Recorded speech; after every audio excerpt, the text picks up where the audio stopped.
Yiwei menghapusku? Kak Heng, apakah kita perlu mati-matian memikirkannya Lingxi?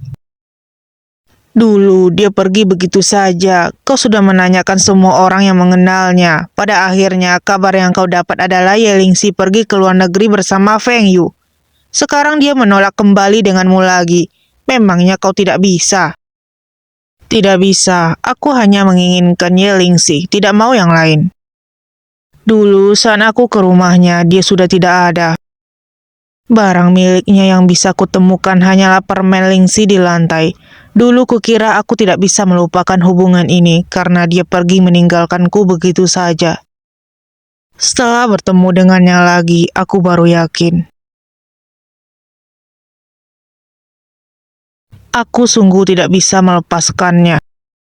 Apapun alasan dia meninggalkanku dulu, sekarang aku hanya mau memeluknya erat-erat.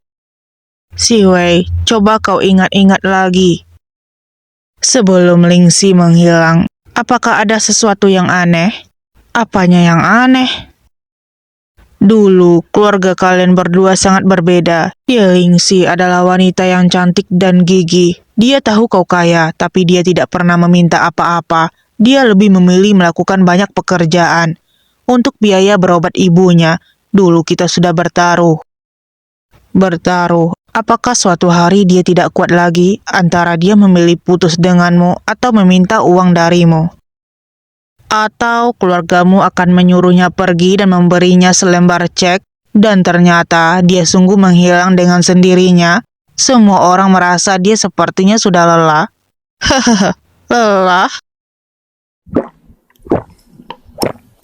Lelah? Akhirnya sampai. Ye Lingxi, ini aku, Si Wei. Kak Heng mabuk. Dia sendirian di rumah, tidak ada yang menjaganya. Apakah kau bisa ke sini? Aku sudah mau tidur dan juga seorang pria dan wanita berada di satu ruangan juga rasanya tidak enak.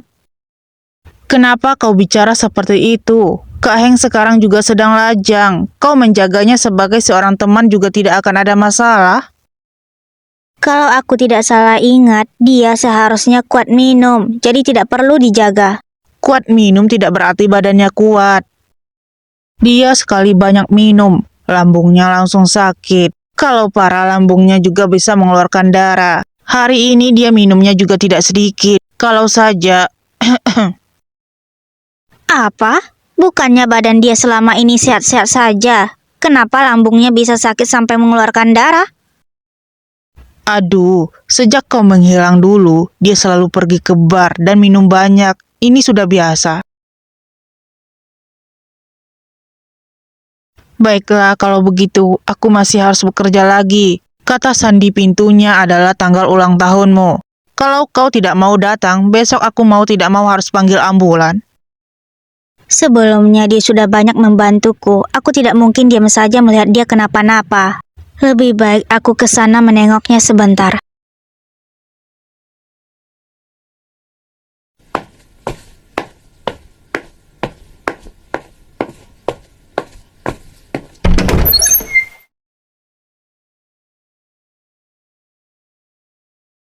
Kenapa bisa semabuk ini? Kau tidak bisa menyayangi tubuhmu sendiri?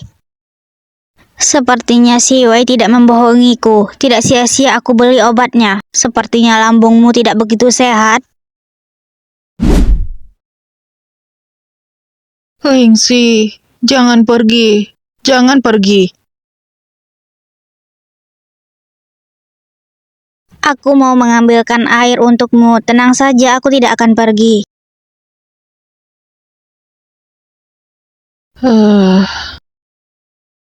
Lingxi, kemarin malam sepertinya sempat datang.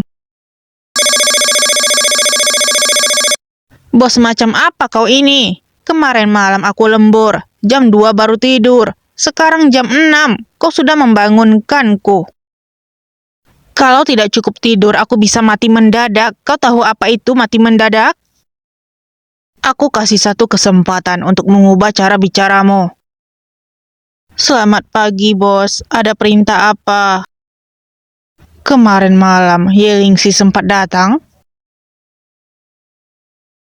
Benar, Kak Heng. Aku bilang kalau kau mabuk, lambungmu bisa sakit sampai mengeluarkan darah, jadi aku panggil dia untuk merawatmu. Baik, kemarin malam kau sudah banyak bekerja, hari ini kau istirahat saja. Kerja yang bagus. Kak Heng, aku menyayangimu. Kompetisi desain Yunding hari kedua setelah batas pengumpulan desain, ditambah dengan pemasaran dari Shanghai, pemungutan suara online resmi dimulai. Ada banyak desainer terkenal yang sudah memiliki penggemar. Di periode awal proses pemungutan suara, mereka sudah mendapatkan peringkat atas. Lu Yiwei juga mengajak semua orang memilih karya Yelingsi di acara Suaramu. Proyek Yunding menjadi perbincangan yang panas. Jumlah suara untuk Yelingsi tembus ke peringkat pertama. Masih tidak menyerah, kau kira kata-katamu bisa membuatku tahan dengan kalian? Mau membuatku kesal? Lingxi, mau bertemu denganmu sungguh tidak mudah. Kalau Pak Wu tahu aku tidak mau bertemu denganmu, maka cepat bawa barang-barangmu dan pergi dari rumah ibuku. Lingxi, jangan bicara seperti itu. Kita sudah bekerja bersama-sama selama beberapa tahun ini. Kita memang ada sedikit masalah, tapi juga bukan musuh. Beberapa saat lalu aku sudah salah. Aku datang membawa hadiah untuk meminta maaf padamu. Walaupun kau tidak memikirkan perusahaan, tapi apakah kau bisa memaafkanku demi Ming Yue? Kau masih menganggap masalah sebesar ini sebagai masalah yang kecil? Tidak. Setelah kompetisi selesai, aku akan langsung memecat Lin Erlan. Kalau kau masih bersedia bekerja di Ming Yue, aku akan menjadikanmu sebagai kepala divisi desain. Gajinya akan berlipat kali ganda. Setelah kompetisi, rencanamu ini bagus juga. Tapi aku tidak akan mau kembali ke perusahaan yang mengkhianati karyawannya sendiri. Bukan, kau salah paham. Karya sudah diserahkan. Aku sebagai bos perusahaan, tentu saja harus memikirkan semua orang. Kau juga orang lama di perusahaan. Perusahaan sudah berkembang sampai hari ini juga tidak mudah. Ini semua adalah hasil jerih payah Kak Shushue. Memangnya kau tega menghancurkannya begitu saja?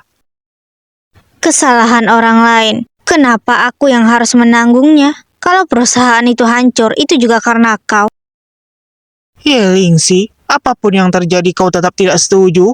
Pak Wu, silakan bawa barang-barangmu dan pergi dari sini.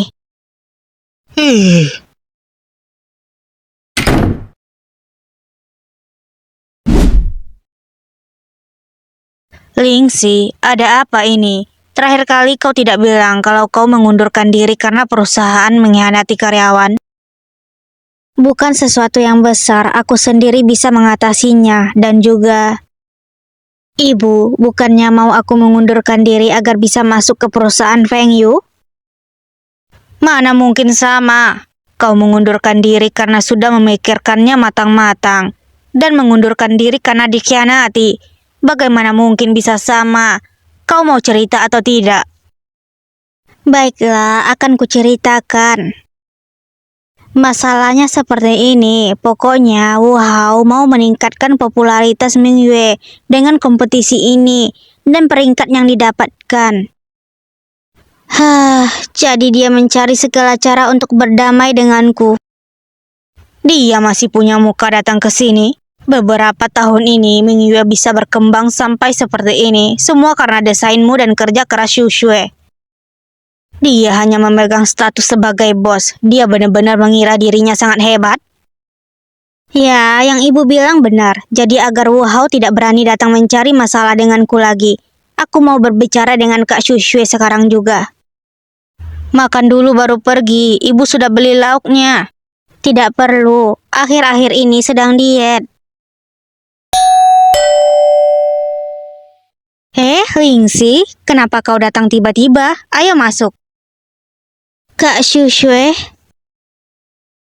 Bi. Anakku sudah bisa panggil Bibi. Ayo sapa Bibi lagi. Halo bayi lucu.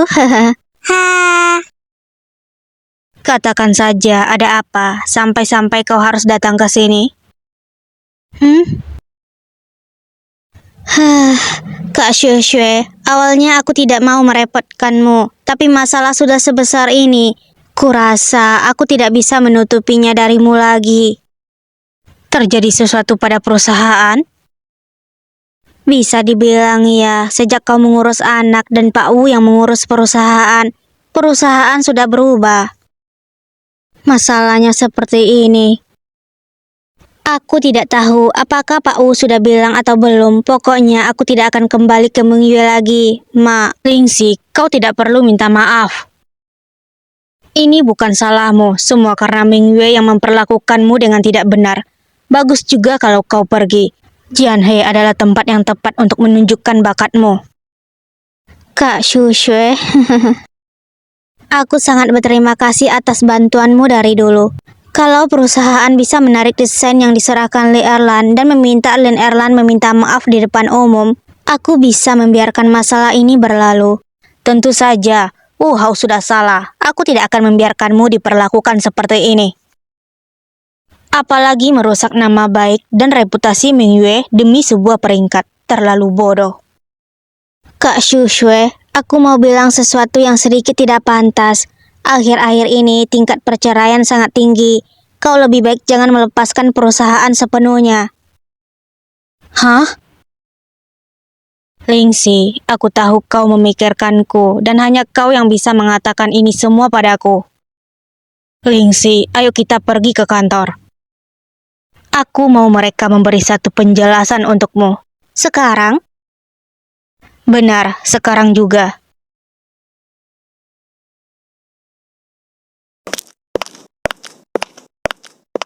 Hao ada di ruangan? Ada.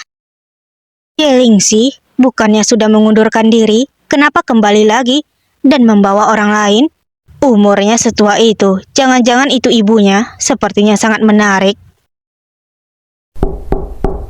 Siapa? Nanti datang lagi, sedang sibuk.